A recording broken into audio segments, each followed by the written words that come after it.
Hi Miss Puji ko, ako po si Eric. Isa rin ako sa inyong masugid na tagapakinig dito sa inyong channel. Gusto ko rin pong magbahagi ng kwento na naganap sa akin noong panahong binata pa ako. Kakaiba ang kwentong ito at tiyak akong wala pa kayong naia-upload na ganitong kwento sa mga channels nyo. Para po maging malinaw ang lahat, ay sisimulan ko ang kwento sa simula. Mula noong kapanahunan ng aking lolo, ay masasabing tagapaglingkod na kami ng isang mayamang pamilya sa aming lugar. Mayaman ang pamilyang yon, malaki ang kanilang mansyon, at marami silang mga lupain sa aming lugar. May mga malalaking negosyo rin sila sa kamay nilaan. Nagsisilbing mayordoma ang aking lola sa pamamahay nila. Ang aking lolo naman ay katiwala sa kanilang hasyenda na mga tubo at mais ang tanim. Bale, para siyang manager doon. Kaya kahit papaano ay umunlad rin naman ang pamumuhay ng pamilya nila. Pero hindi sila bumitaw sa paninilbihan sa nasabing pamilya. Dahil yun daw ang kasunduan ni lolo sa pamilyang yon. Noong mamatay si lolo, ay si papa ko naman ang pumalit sa pagiging operations manager ng hasyenda. Noong sumapit ang panahong binata na ako, ay isa na lang ang natitirang anak ng mga orihinal na may-ari ng hasyenda na nagpapatakbo ng negosyo. Nasa ibang bansa na ang ibang mga kapatid. Siya si Sir Boris. Sinabi niya kay papa ko na kailangan niya ng boy na mapagkakatiwalaan niya sa loob ng kanyang pamamahay. Noong sabihin ni papa na maghahanap siya, ay nagalit raw si Boris at sinabing, "Lucas, alam mo ang kasaysayan at kasunduan ng pamilya nyo at ng pamilya namin. Hindi kami kukuha ng ibang taong pagkakatiwalaan sa pamamahay, maliban sa kadugo o miyembro ng pamilya nyo. Kaya ang ibig mong sabihin ay ang anak mong panganay ang gusto kong magsilbing boy at katiwala ko sa mansyon." Sabi naman daw ni Papa, "Pero Sir Boris, may makukuha naman akong taong maaari mo ring mapagkakatiwalaan. Pangako, ako mismo ang sisiguro na hindi ka mananakawan o magagawa ng masama ng taong kukunin ko na magsisilbi sa'yo. Huwag lang ang panganay ko. Matalino siya at kasalukuyang nag-aaral ng kolehiyo. Nasa third year college na nga siya ngayon." Sabi naman daw ni Sir Boris, "Tapos na ang usapang ito. Gusto ko sa makalawa ay narito na sa mansyon ang anak mong si Eric." Singhal daw noon kay Papa at tumalikod na. Kaya wala nang nagawa si Papa kundi ang umuwi sa bahay namin na bagsak ang kanyang balikat. Dahil alam niyang hindi pwedeng baliin ang kasunduan namin sa pamilya nila, Sir Boris, maliban sa pagiging mayaman at maimpluwensya rin ang kanilang pamilya at kaya nilang durugin ang dangal ng pamilya namin at sirain ang mga buhay naming lahat kung gugustuhin nila. Kaya wala nang nagawa si Papa kundi ang tawagan ako upang pauwiin sa bahay namin. Noong una ay tumutol pa ako, pero matapos maipaliwanag ni Papa ang mga magiging consequences sa pagsalungat sa desisyon ni Sir Boris, ay tumigil na rin ako sa pagkontra. Sinabi ko nang, "Sige po pa, bukas na bukas ay uuwi na ako dyan sa atin. Maraming salamat anak. Alam mo naman anak kung gaano ko kagusto na makapag-aral ka. Di ba? Ako pa nga nagsabi sa'yo na mag-aral ka ng kolehiyo. Kung hindi lang talaga nakataya ang kapakanan ng pamilya natin dito ay hindi ako papayag na tumigil ka sa pag-aaral. Sabi ko naman, hayaan mo nyo na pa. Makakaipon pa rin naman ako ng malaking pera dyan dahil malaki naman magpasahod si Sir Boris. Kaya hindi na rin lugi. Totoo naman po yun, Miss Fujiko, ang sinabi ko. Si Papa ay sumasahod ng 50,000 pesos buwan-buwan bilang katiwala sa hasyenda ni Sir Boris. Ako naman ay sasahod ng 30,000 pesos bilang katiwala sa pamamahay.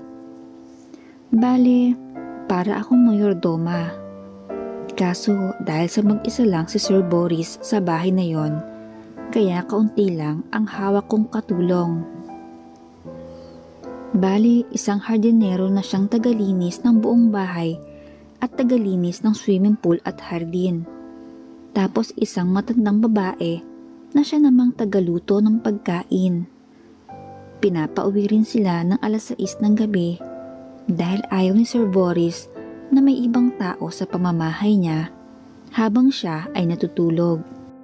Maliban sa miyembro ng pamilya namin, kaya ako lang ang pwede sa bahay na yon sa buong magdamag. At stay-in ang duty ko doon na walang day off.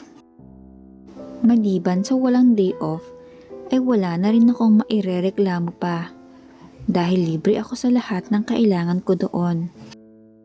Ako ang mag-grocery ng lahat ng kailangan sa bahay. Kaya maging ako ay mamahalin ang gamit kong sabon, shampoo at mga pabango. At kung anong kinakain at iniinom ni Sir Boris ay pwede ko rin kainin. Pwede rin akong mag-demand o magpaluto sa katulong ng kung anong pagkain ang gustuhin ko. Pagkarating ko nga sa bahay namin, ay nakikita ko ang lungkot sa mga mata nila, Papa at Mama. Sabi ko naman, hayaan nyo na po, hindi naman ako mag-a-abroad at hindi rin naman sa kulungan ang pupuntahan ko. Hanap buhay pa rin naman ito. At kung gusto nyo akong makita, pwede nyo naman akong dalawin anytime, diba? Sabi naman ni Mama, "Oo anak, alam naman namin yon. Pero ang kinalulungkot namin, dahil ang pangarap naming buhay para sa'yo ay hindi mo na mararating. Ayos lang po Ma, ang mahalaga ay kapag dumating ang panahon na mag-asawa na ako, ay kaya ko rin siyang buhayin. Dahil maayos na ang income sa paglilingkod kay Sir Boris." Sabi naman ni Papa, "Sabagay anak, tama ka. Kahit kailan ay walang nagutuman sa pamilya natin na naglingkod sa pamilya nila. Kahit pa noong panahon nila lolo mo ay palagi na kaming sagana. Sige na anak, magpahinga ka na dahil bukas na bukas ay pupunta ka na sa mansyon." Okay po Pa. Pagsang-ayon ko pa at umakyat na ako sa kwarto ko. Kinabukasan, pasado alas 6 ng umaga ay nasa tricycle na ako ni Papa at hihahatid na ako sa mansyon ni Sir Boris. May susi si Papa sa mansyon kaya agad naman kaming nakapasok. Naabutan namin doon si Sir Boris na naroon sa kanyang paboritong tumba-tumba. Nakatanaw sa malayo habang may hawak na malaking mug ng kape. "Sir Boris, magandang umaga po." Bati pa ni Papa. Sabi naman noon, "Magaling Lucas, kahit kailan hindi nyo talaga binibigo ang kahit anong hilingin namin sa inyo. Sige na Lucas, tumuloy ka na sa hasyenda. Kailangan ka na doon. Kami na ni Eric ang bahalang mag-usap dito." "Opo sir," sagot ni Papa at kaagad nang umalis. Ako na ang nagsara ng gate noong pagkaalis niya. Bit-bit ko ang bag ko noong lumapit ako kay Sir Boris. Pagkalapit ko sa kanya ay sabi niya, "Kamusta ang pag-aaral mo Eric?" "Ayos naman po." "Ano nga ang course mo?" "Engineering po at nasa third year na ako." Sabi niya naman, Kalimutan mo na ang pangarap mong maging engineer. Bibigyan kita ng sahod na higit pa sa sinasahod ng mga engineer. Alam mo naman siguro ang kasunduan ng pamilya ko sa pamilya mo. Minabalitaan ka na ba na nagutuman sa pamilya mo? Di ba wala? Dahil kahit kailan ay hindi rin kami bumitaw sa pangako namin sa inyo. Kaya ipapangako ko sa iyo na bibigyan kita ng magandang buhay kahit sa panoong mag-asawa ka na. Basta mananatili ka sa tabi ko hanggang sa huling minuto ko sa mundo. Okay po. Maiksing sagot ko pa dahil hindi ko na talaga alam kung anong sasabihin ko sa kanya. Hindi ako masaya na magtatrabaho bilang boy sa kanya kahit pa maganda ang sahod. Siyempre, iba pa rin yung mabubuhay ng malaya at may natapos na kurso. Pero wala akong choice. Nakakulong ang pamilya namin sa kasunduan na naganap sa panahon pa ng mga lolo at lola ko. Sinabi niya sa akin, "Nag-almusal ka na?" "Opo." "Tamang-tama, may lakad tayo. Bibili ako ng mapapangasawa." Sabi ko naman, "Po, may nabibili po ba na ganoon?" "Oo naman, marami. Lahat ng tao ay may presyo. Lalo na ang mga magulang na gusto ng malaking pera. Kaya maligo ka na't aalis tayo. Marunong ka mag-drive, di ba?" "Opo." "Okay, sige. Maliligo na din muna ako." Wika niya pa, tapos umakyat na. Noong makita naman ni Manang Alodia ang iniwang platito at mug ni Sir Boris, ay dali-dali yung lumapit at dinala sa kusina para mahugasan. Dahil sa nakaligo na rin ako noon, kaya nagbihis na lang ako ng polo shirt, slacks na pantalon at rubber shoes. Sinigurado ko rin na nasa wallet ko ang lisensya, lalo at ako pala ang magdadrive. Makalipas ang kalahating oras ay bumaba na si Sir Boris. Bago ko pala ipagpatuloy ang kwento, ay gusto ko lang banggitin na 58 years old na si Sir Boris. Malaking tao siya at mataba, balbas sarado at matangos ang ilong. Sakitin na rin siya at maraming minimaintain ng gamot. At isa yon sa inaasikaso ko. Kaya kailangang naroon din ako sa mga check-ups niya sa doktor dahil sa akin sasabihin ng doktor ang tamang pag-iinom ng gamot niya. Noong makapagbihis na nga siya, ay agad na ring bumaba dala ang isang attache case na kulay brown. Iniabot niya yun sa akin. "Buksan mo, Eric, para alam mo ang laman." Nang buksan ko yon ay puno yun ng pera na lilibuhin at nakabandel. Nanlaki ang mga mata ko dahil sa pelikula lang ako nakakita ng ganoon kadaming pera. "Ingatan mo yan, ikaw ang magbibitbit niyan." Wika niya. Lalo tuloy akong kinabahan. Masyadong madami yon. Paano kung may humarang at mga hold up sa amin? Kaya sabi ko, paano po kung hold upin tayo? Wala akong armas na maipampoprotekta rito. Sabi niya naman, "Yan ang gusto ko sa boy, may utak. Akala ko hindi mo itatanong eh. Heto, lagay mo sa katawan mo." Wika niya, sabay abot naman ng sling bag. Nung tingnan ko yon ay may lamang 45 caliber na baril. 2 reserbang magasin na bala at 2 granada. "Marunong kang gumamit niyan?" "Opo." "Paano ka natuto?" "Kay Papa po. May baril din po siya. Sa inyo rin daw po yun galing."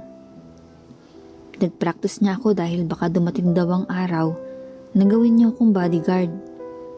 Sabi niya naman, "Ang galing talaga ng papa mo. Naisip niya pala yun in advance. Mabuti at marunong kang gumamit ng baril. Huwag kang mag-alala. Gagawin kong exciting ang buhay nating dalawa. Ang gusto ko lang ay hindi mo ko traidorin. at handa kang ibuwis ang buhay mo para sa akin. Gagawin mo ba yon? Opo sir, sagot ko pa. Tapos inihagis niya rin sa akin ang susi ng sasakyan. Malapad na SUV yon at bagong-bago. Maging ang mga leather na cover ng mga upuan ay mababango pa talaga.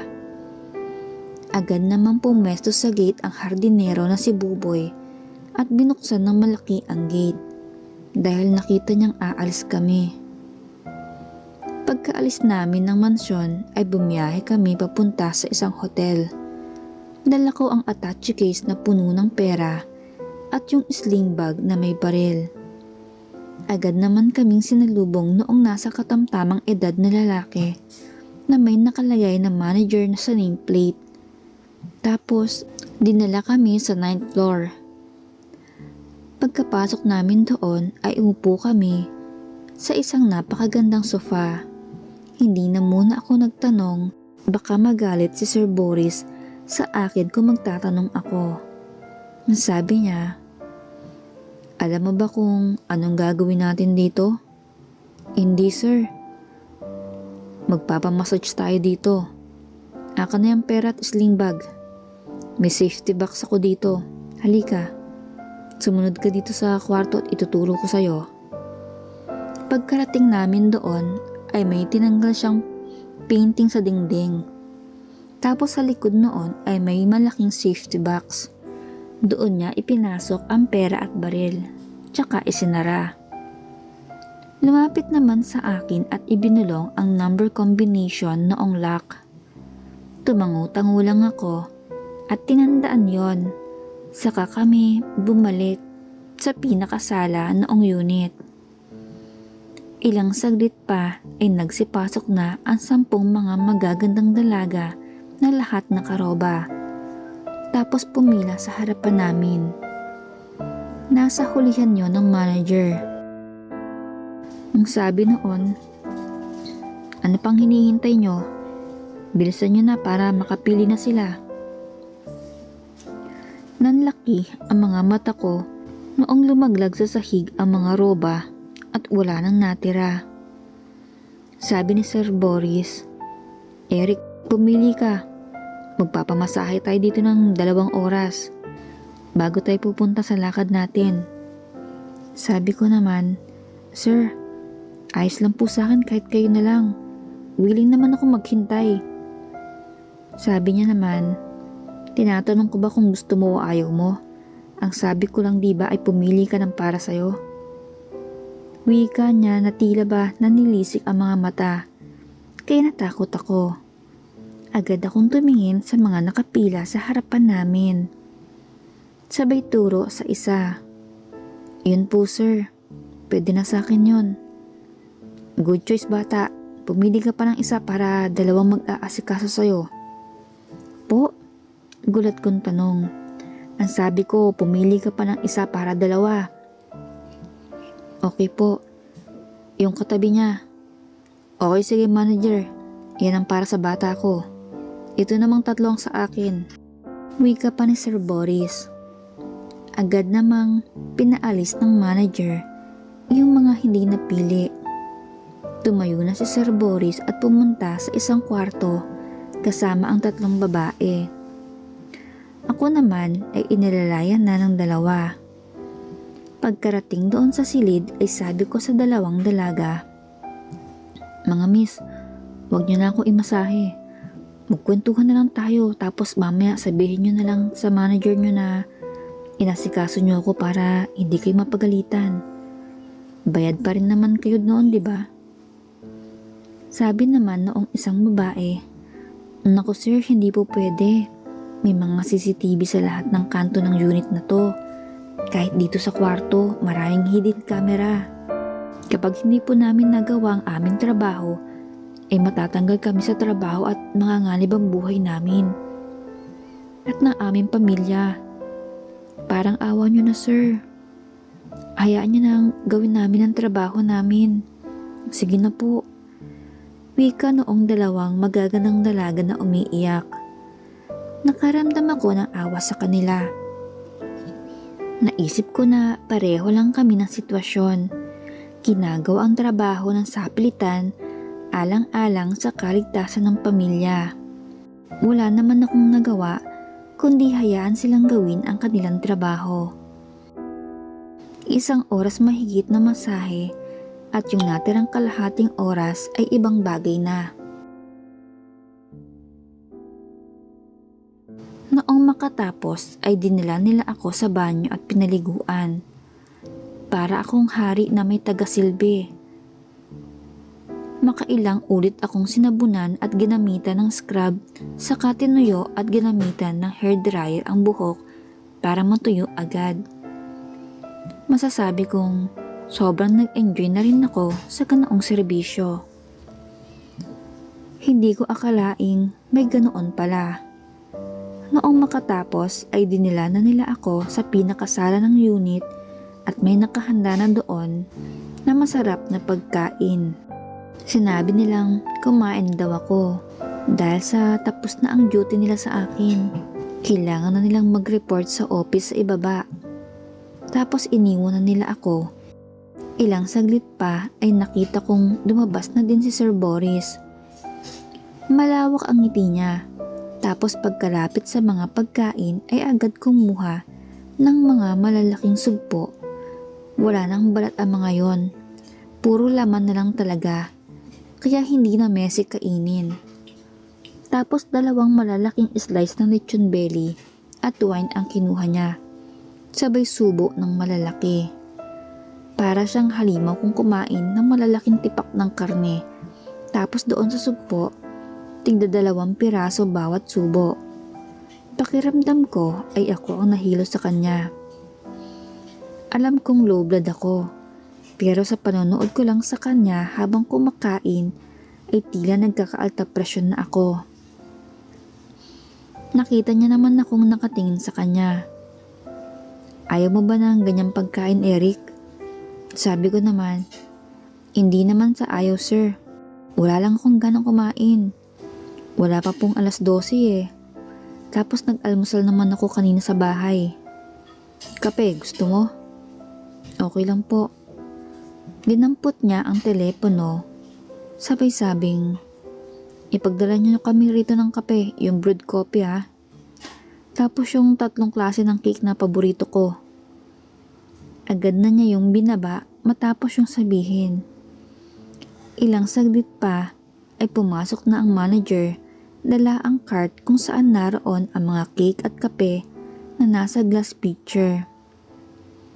Agad akong kumuha ng kape at 1 slice na cake at yun na ang kinain ko ng dahan-dahan. Nakita kong kumuha naman ng 3 slice ng cake si Sir Boris. Tapos 1 subo lang ang 1 cake. Napakalaki talaga ng bibig niya. Ako naman ay nag-focus na lang sa 2 kong cake. At noong matapos siyang kumain, ay saka pa lang din ako natapos sa 1 slice na cake. Ang sabi niya, tara na, kunin mo na sa safety box ang mga gamit natin. Aalis na tayo dito. Okay sir, sagot ko pa at pumasok sa kwarto na ginamit niya kanina. Nagulat ako nang may makita ako sa kama na mga latigo, posas at mga bahid ng dugo. Napapaisip tuloy ako kung anong ginawa ni Sir Boris doon sa mga babaeng nakasama niya. Nagtataka nga din ako dahil parang nantanggulay noong lumabas ang mga yon at inaalalayan ng 2 ang isa na tila ba hindi makatayo ng maayos. Binura ko na lang sa isip ko ang aking mga tanong at kinuha ang pera at sling bag sa safety box. Pagkalabas ko ng kwarto ay nakatayo na sa may pintuan si Sir Boris. Sumakay na kami sa elevator, diretso sa parking lot, tapos umalis na. Nakita ko siyang tinawagan ang manager ng hotel at sinabing paalis na kami. Habang ako ang nagmamaneho, ay si Sir Boris naman ang nagtuturo ng direksyon ng aming pupuntahan. Hanggang sa makarating kami sa isang katamtamang laki ng bahay. Sinabi niyang bumusina ako ng 3 beses, tapos may lalaking sumilip at agad kaming pinagbuksan ng gate.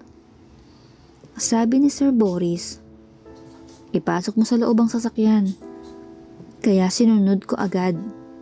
Pumasok kami hanggang sa may sala at doon kami naupo. Hawak ko noon ang attache case. Ilang saglit pa ay may isang ginang at dalaga ang bumaba. Umupo sila sa harapan namin. Sabi naman ni Sir Boris, "Lalaine, tumayo ka." Agad namang tumuyaw ang dalaga. "Umigot ka ng dahan-dahan." Sinunod naman yun ng babae. "Ilang taon ka na ngayon?" 17 po. Tumingin naman si Sir Boris sa ginang. "Presi, nababantayan mo ba ito ng maayos? Baka naman nagamit na ito sa labas." "Hindi po, sir. Wala pong oras na walang nagbabantay sa anak namin. Sinasamahan ko rin yan kahit sa pagtulog. At kahit yan lumalabas ng bahay na hindi ako kasama." "Mabuti kung ganun. Dahil mahal ako maningil sa mga manloloko. Maayos akong kausap at tumutupad ako sa pangako. Kaya ayokong niloloko ako." Wika ni Sir Boris. Tapos sinenyasan akong buksan ang attache case. Noong buksan ko yon ay dumampot siya ng 5 bundle. Ibig sabihin, 500,000 pesos yon. Iniabot niya yon sa ginang. "Heto ang full payment ng ating kasunduan, Presi." "Goryo, nasa na mga damit nito?" "Heto po, boss." Sagot ng matanda. Tumingin sa akin si Sir Boris, sabing, "Eric, isakay mo na si Lalaine sa sasakyan. Dati mga damit niya. Uuwi na tayo." Tumango ako at agad nang naglakad papalabas. Yung dalaga naman ay biglang umiyak at yumakap sa ina, sabing, "Mama, ayoko po sumama. Dito lang po ako sa inyo. Huwag niyo na po akong ibigay sa kanya." Sabi naman noong ginang na umiiyak na rin, "Anak, huwag matigas ang ulo mo. Malaki ang pagkakautang natin kay Sir Boris. Buhay namin ni Papa mo ang kapalit kapag hindi ka sumama. Gusto mo ba yun? Magiging masaya ka ba kung alam mong namatay kami? Dahil sumuway kami sa kasunduan namin?" Umiling-iling ang dalaga. Tapos hinawakan ko na sa braso at marahang hinila papalabas ng bahay para isakay na sa may sasakyan. Yun kasi ang senyas sa akin, Sir Boris. Doon ko siya pinaupo sa gitnang bahagi ng sasakyan. Tapos inilapag ko sa may paanan ko ang attache case na may laman pang pera. Ilang saglit pa ay sumakay na si Sir Boris sa may sasakyan at bumiyahin na kami papauwi sa bayan namin. Pero dumaan muna kami sa isang mall at pinabili ako ni Sir Boris ng masasarap na pagkain at cake. Para naman daw kahit papaano ay mabawasan ang lungkot ng dalaga kapag naroon na sa may mansyon. Matapos kong makabili ay nagpatuloy na kami sa biyahe, papauwi na sa may mansyon. Pagkarating doon ay inihatid ko ang dalaga sa isang kwarto na may kandado sa labas. 2 ang susi noon. Ang isa ay nasa akin. Dahil ako mag-aasikaso noon, lalo na sa pagpapakain, kailangan daw ay mapaamo ko yon para hindi magwala palagi at sumunod sa lahat ng gusto ni Sir Boris. Ang ikalawang susi naman ay na kay Sir Boris. Agad umakyat si Sir Boris sa kwarto niya dahil matutulog daw muna siya para may lakas siya sa gagawin niya mamayang gabi. Naisip ko na lang na kawawa ang dalaga sa kinagabihan. Pero hanggang awa na lang ako dahil halos wala kaming pinagkaiba noong dalaga. Parehas kaming bilanggo sa kasunduan ng mga pamilya. Pinuntahan ko ang dalaga sa kwarto niya pero sinalubong ako ng mga kung ano-anong gamit na ibinabato niya. Sabi ko naman, "Uy Lalaine, anong tingin mo sa akin kalaban mo? Pareho lang tayo ng sitwasyon. Alam mo bang, noong isang araw lang ay nasa loob pa ako ng klase dahil nag-aaral ako ng engineering. Pero dahil sa kasunduan ng mga magulang ko kay Sir Boris, kaya ako nandito. Naglilingkod bilang boy helper, alalay at driver niya. Ginawa ko to dahil ayoko mapahamak ang mga magulang ko. Pero kung gusto mong maging ulila ng maaga, edi sige, kontrahin at labanan mo si Sir Boris para bukas o sa makalawa, wala ka ng nanay at tatay. Sinusiguro ko yan sa'yo. Dahil alam ko kung paano magalit si Sir Boris. Kaya kung ayaw mong ikaw mismo ang makaranas ng bangis niya, magpakabait ka. Tanggapin mo na ito na ang iyong bago mong buhay. Parehas lang tayo. Tutulungan din kita na hindi ka panawan sa katinuan sa ganitong sitwasyon. Napatitig naman siya sa akin sabing, pasensya ka na Eric. Nahihirapan lang talaga ako na tanggapin. Sorry na kung pinagbabato kita. Anong pwede kong gawin para makabawi ako sa'yo? Sabi ko naman, sumama ka sa akin sa baba at kumain ka at maligo. Saka ka matulog. Dahil mamayang gabi, siguradong papasok dito si Sir Boris sa kwarto mo para kunin na ang kapalit sa malaking halagang binayad niya sa mga magulang mo. Alam kong hindi yun masaya. Hindi rin yun madali. Ayon nga sa iba ay masakit yun at lalagnatin ka daw kinabukasan. Pero mas okay na yun kaysa baldado ka na kinabukasan at hindi na makakapaglakad pang muli. Tiisin mo lang ang sakit. Isipin mo ang buhay ng mga magulang mo. Sila ang inililigtas mo dito. At kapag lumaban ka kay Sir Boris mamaya, mamartilyuhin niya ang mga kamay, paa at mga tuhod mo. Kaya magiging baldado ka na habang buhay. Mas gusto mo ba yun? Umiling-iling naman siya. Sige na, kumain ka na sa baba. Wika ko pa. Dahan-dahan naman siyang tumayo at sumama sa akin. Sumabay na din ako sa kanya na kumain dahil nagugutom na ako. 2:00 na ng hapon noon. Matapos makakain, ay pinaligo ko na siya sa kwarto. Dahil may banyo naman doon, may ref din, kaya naglagay na ako ng isang buong cake sa ref niya. Mga prutas, juice at soft drinks. Pati yung mini cabinet ay pinuno ko ng chichirya para wala na siyang hahanapin pa. Di ba rin ang nakakulong basta may pagkain.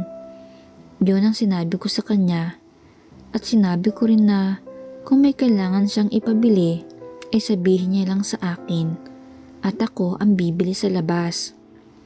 Dahil ang bili ni Sir Boris ay hindi siya pwedeng isama sa labas hanggat hindi pa siya totally controllable. Kinagabihan nga noon, habang naghahapunan kami ni Sir Boris ay sabi niya, "Kamusta si Lalyn?" Kinausap ko na sir. Pwede nyo nang gawin lahat ng gusto nyo. Hindi na kayo mahihirapan. Magaling Eric. Mula sa kapanahunan ng lolo ko ay kasabwat na kayo sa ganitong kalakaran sa aming pamamahay. Talagang dumadaloy sa dugo ang loyalty nyo. Hayaan mo. Ikukuha rin kita ng sarili mong laruan na ikukulong natin sa kabilang kwarto. Ipapakita ko sa'yo sa susunod na buwan ang mga dalagang naka-line up na binili ko. Hinihintay ko lang na mag-edad sila ng 16 o 17 bago ko dalhin dito. Pwede pa tayo mag-harvest ng isa pa para naman sa'yo. Tumangutang lang ako dahil alam kong ayaw ni Sir Boris na kinokontra siya. Dapat sumunod lang. Matapos namin kumain ay pumasok ako sa kwarto ni Lalyn at dinalhan siya ng pagkain. Masaya kaming nagkwentuhan habang kumakain siya at nagpapasalamat sa akin dahil tinatrato ko raw siya na mabuti at kung wala raw ako ay baka maaga siyang masisiraan ng ulo sa mansyon na yon. Patapos niyang kumain ay sinabi kong maligo siya ulit dahil mga 10 PM ay papasok na doon si Sir Boris. Tumango naman siya habang malungkot ang muka. Hinawakan ko naman siya sa balikat sabay sabi kong, "Lalyn, alam kong matatag ka. Kaya mo yun si Sir Boris. Wag na wag ka lang manlalaban para sa kaligtasan ng buhay mo at buhay ng mga magulang mo. Bahala na akong mag-alaga sa'yo bukas kapag nilagnat ka sa gagawin niyo mamaya. Nagulat naman ako noong bigla niya akong yakapin sabay-sabing, Eric, natatakot ako. Oo, alam ko, pero isipin mo lang na nasa baba lang ako. Naasikasuhin din kita kaagad pagkalabas ni Sir Boris dito, kaya huwag kang matakot o mag-alala. Hindi kita pababayaang mapahamak. Tumango siya at bigla akong siniil. Nadala naman ako dahil napakaganda niya rin naman talaga. Noong makalipas ang 2 minuto ay sabi ko sa kanya, sige na, maghanda ka na. Maligo ka kaagad at magbihis ng maganda. At magpabango. Para hindi uminit ang ulo ni Sir Boris sa'yo. Ayaw niya na mabaho. Okay, sige. Pagkabalik ko, naabutan kong naroon sa sala si Sir Boris. Ano, ready na ba sila, Lane? Sabi ko naman, relax muna kayo sir ng mga 1 oras pa. Kakakain lang niya. Pinaligo ko na din muna at sinabi magbihis ng maganda at magpabango. Magaling Eric, kumuha ka ron ng baso. Sabayan mo akong mag-wine habang nagpapalipas ng oras. Okay sir. Pagkabalik ko, siya na mismo ang naglagay ng wine sa baso ko. Tapos agad ko yung tinungga. Bago ko ibaba ang baso, ay nagulat ako nang may mabigat na bagay ang tumama sa dibdib ko.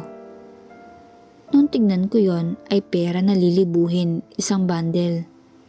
Sabi ko pa, para saan to sir? Para sa magandang performance mo sa araw na to.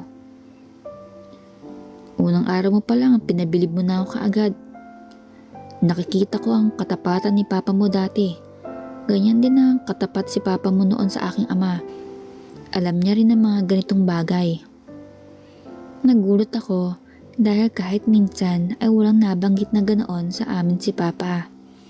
Ibig sabihin, dinanas rin naman pala ni papa ang dinadanas ko sa unang araw ko pa lang sa mansyon ni Sir Boris. Salamat sir, maiksing sagot ko. Tumango lang siya tapos muling nilagyan ng wine ang baso ko sabay-sabing, marami pa tayong pagsasaluhang masasayang bagay bata, kaya mananatili kang matatag at matapat sa akin. Hindi ako madamot sa mga tapat sa akin, pero mabangis ako sa mga traidor. Opo sir, makakaasa kayo sa katapatan ko. Wika ko pa. Tapos nagpatuloy pa kami sa aming pag-iinuman dahil hinihintay pa namin ang 10:00. 9:00 pa lang kasi noon. Gusto kong makapagpatunaw muna ng kinaan sila Lane bago siya puntahan ni Sir Boris. Ayun my loves, awat muna tayo sa kwentong ito ha. Hindi ko alam kung kinikilig o kinikilabutan ba ako sa mga nangyayari sa kwentong ito. Kakaiba eh. Hindi siya typical na love story. Kaya kapit lang my loves ha. Abangan natin ang kasunod. Salamat sa pakikinig mo my loves at siguraduhin nakasubscribe ka para updated ka sa mga kasunod na upload. Salamat my loves. Take care and bye bye.